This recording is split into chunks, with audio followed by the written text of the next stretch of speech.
Olá! Mais uma vez aqui estamos com o nosso programa Os Gideões, convidando você a ser também um Gideão, convidando você a mergulhar nas Escrituras, a mergulhar na Palavra de Deus e ver quanta coisa linda nós extraímos das Escrituras, quanta bênção, quanta maravilha através de Jesus, o Filho de Deus. Sim, e nos nossos programas estamos estudando na linha da história até chegarmos ao final do plano de Deus na consumação dos séculos em Jesus. No programa de hoje, conversaremos sobre mais uma profecia que foi cumprida em Jesus de Nazaré, Yeshua.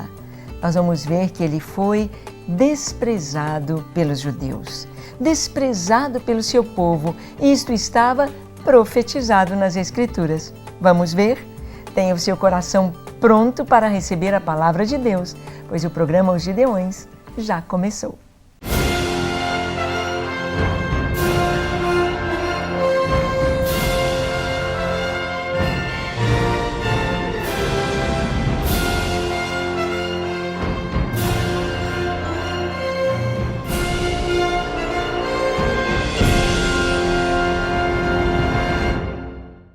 Muito bem, nós sabemos que Jesus foi desprezado pelos judeus. Depois que a história passa, tudo bem, tudo claro, tudo fácil, mas isto foi profetizado, isto foi dito muitos anos antes de Jesus vir ao mundo. 700 anos antes de Jesus nascer, o profeta Isaías escreveu no capítulo 53 do livro que tem o seu nome, dizendo: Senhor, quem creu na nossa pregação? E a quem foi revelado o braço do Senhor? Porque foi subindo como renovo perante ele e como raiz de uma terra seca. Não tinha aparência nem formosura. Olhámo-lo, mas nenhuma beleza havia para que o desejássemos. Era desprezado e o mais rejeitado entre os homens, homem de dores e que sabe o que é padecer. E como de quem os homens escondem o rosto, era desprezado e não fizemos dele caso. Sim, esta palavra está relacionada com a vinda do Messias, o servo sofredor, aquele que levaria o castigo sobre si para libertar o seu povo, para trazer o perdão dos pecados. Era desprezado, não fizemos dele caso. Nós podemos ver que Jesus, no auge do seu ministério terreno, quando Jesus curava os cegos, quando Jesus curava os paralíticos, levantava os coxos e ressuscitava os mortos, quando Jesus operava sinais tão tremendos como andando sobre as águas, Jesus, apesar de todo o bem que ele fez, apesar de toda a palavra maravilhosa que ele ensinou, apesar de todos os milagres que ele fez, ele foi desprezado. Por quem? Pelo seu próprio povo, por aqueles que conheciam as Escrituras, por aqueles que eram líderes do povo, por aqueles que estavam encarregados de levar o povo a Deus, os principais dos sacerdotes, os fariseus estudiosos das Escrituras, saduceus, que eram a maioria dos sacerdotes, rejeitaram Jesus. Olha, nós podemos ver em Mateus 26, versículo 1 a 5, no plano para tirar a vida de Jesus, vemos como ele foi rejeitado. Diz assim: tendo Jesus acabado todos estes ensinamentos, disse aos seus discípulos: sabeis que daqui a 2 dias celebrar-se-á a Páscoa, e o Filho do Homem será entregue para ser crucificado. Então, os principais sacerdotes e os anciãos do povo se reuniram no palácio do sumo sacerdote, chamado Caifás, e deliberaram prender Jesus à traição e matá-lo. Mas diziam: não durante a festa, para que não haja tumulto entre o povo. Por que matar Jesus? Por que rejeitar Jesus? Pilatos, quando recebe Jesus para julgá-lo e ele começa a fazer perguntas e Jesus não responde, ou aquelas poucas perguntas que Jesus respondeu, foi com total sabedoria e autoridade que Pilatos disse: eu não vejo neste homem crime algum para ser digno de morte. E não somente isto, a palavra nos diz que Pilatos percebeu que por inveja o haviam entregado. Em certa ocasião, quando Jesus cura, expulsando demônios da vida de pessoas, demônios que traziam enfermidades deformantes, eles começaram com inveja porque nunca tinham feito isto, nunca tinham visto isto, nunca eles tinham ousado orar por alguém ou trazer libertação, ou vida, ou saúde a alguém, como Jesus o fizera. Então eles começaram a dizer, por inveja, que Jesus expulsava demônios pelo príncipe dos demônios, por Beelzebul. Jesus ficou tão triste. E Jesus trouxe uma palavra muito dura. Ele disse: olha, se eu estou expulsando demônios pelo príncipe dos demônios, por quem os seus filhos expulsam os demônios?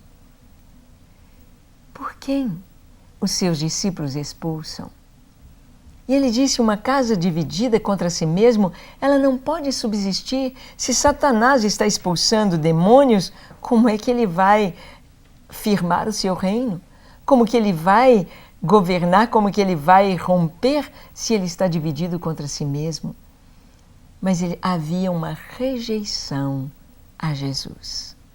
Rejeição por inveja.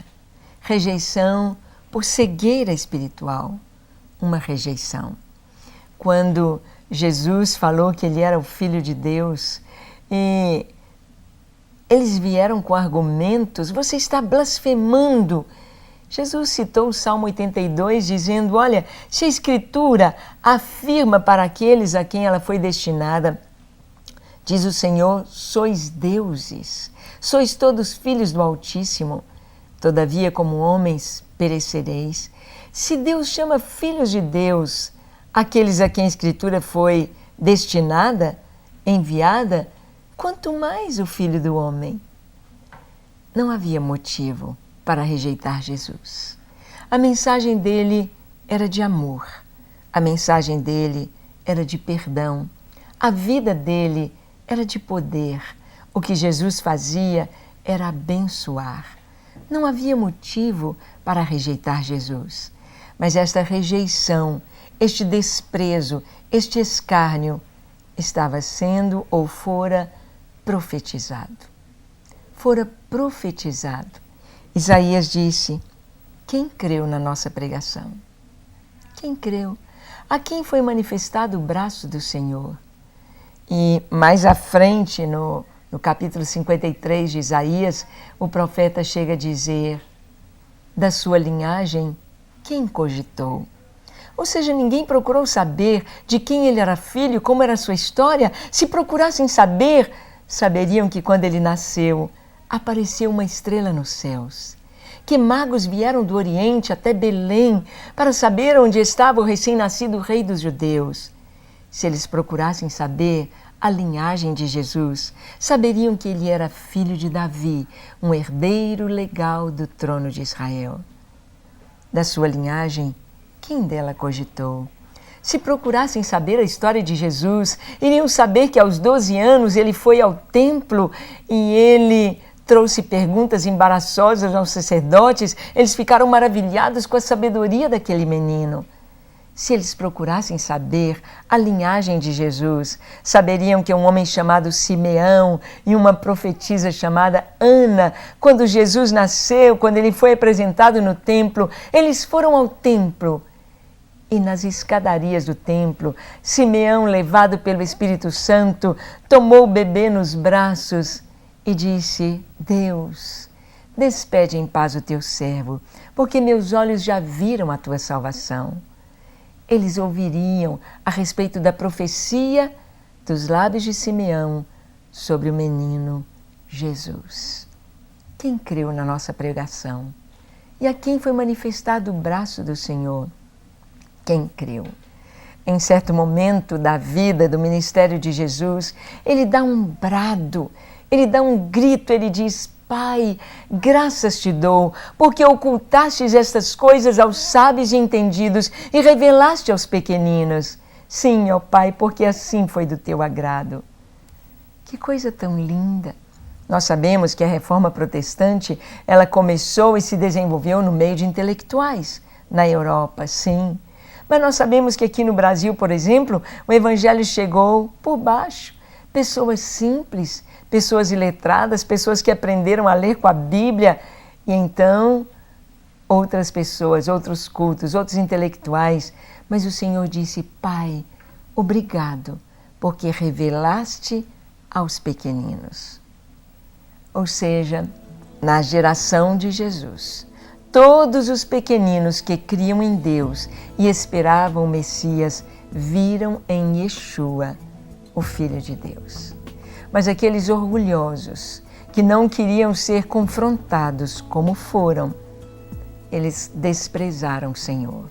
E assim, sem querer, eles cumpriram uma palavra profética na vida de Yeshua. O desprezaram, escarneceram, mas estavam dentro de um cumprimento profético em Jesus de Nazaré. É maravilhoso ver isso. A palavra de Deus é real e é vida. E a palavra de Deus chega a você para transformar a sua vida. Você quer que Yeshua, Jesus de Nazaré, seja o seu Senhor? Possa endireitar os seus caminhos e trazer uma nova esperança? Então ore comigo. Feche seus olhos, curve a sua fronte, se for possível, se ajoelhe e ore comigo, dizendo assim: Senhor, eis-me aqui. Eu abro o meu coração para Ti, mostrando a Deus como preciso de Ti, como preciso do Teu perdão, como preciso da Tua paz, como preciso do Teu amor.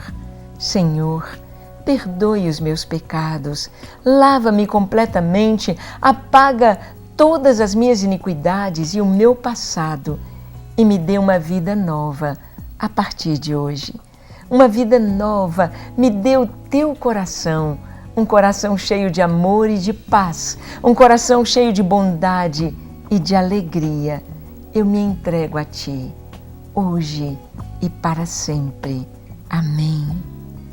Pai, oramos por aquelas pessoas que estão nos assistindo e que necessitam de paz, necessitam de cura de enfermidades tão terríveis, necessitam, ó Deus, de libertação. Sejam agora livres, sejam agora curados, recebam agora a bênção do Senhor, recebam o suprimento de Deus para as suas necessidades. Recebam o toque do Teu Espírito Santo de maneira profunda e maravilhosa, no nome de Jesus. Amém, amém e amém. Graças a Deus. Segure a bênção que Ele te deu. Se aproprie da sua salvação. Leia a palavra de Deus e cresça nessa intimidade, nesse amor do nosso Deus. Te espero no nosso próximo programa, quando aqui estaremos falando de Jesus, aguardando a sua vinda, a volta do Senhor. Até lá, se o Senhor nos permitir.